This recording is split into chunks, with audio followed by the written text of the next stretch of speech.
গাইসকল এয়া কি চিনি পাইছেনে বাৰু? কি নিচিনা লাগিছে বাৰু আপোনালোকে চাওকচোন।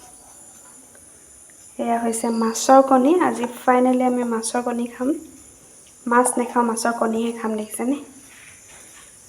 ফাইনেলি কেনেকৈ বনাওঁ, কিহৰ লগত বনাওঁ আপোনালোকক দেখুৱাই আছোঁ। এফালে বিলাহী কাটি লৈছোঁ সৰু সৰুকৈ, আৰু তেনেকৈ বিলাহী আৰু মাছৰ কণী আজি বনাম। এইখিনি বইল কৰি ল'লোঁ আগতীয়াকৈ। বইল কৰি ল'লে যিহেতু ভাল হয়, মানে তেতিয়া বস্তুটো ভাগি নাযায়। আপোনালোকে এনেকৈ বইল কৰি ল'ব আগতীয়াকৈ। অলৰেডি জানেই চাগে আপোনালোকে বাৰু। লগতে পিঁয়াজ, নহৰু, আদা আৰু লগতে হালধি দি পেলাই এইখিনি ৰঙা হোৱালৈকে ভাজি থাকিম। একচুৱেলি ৰঙা হৈছে, আৰু লগতে নিমখো দি দিছোঁ আৰু ইয়াতে।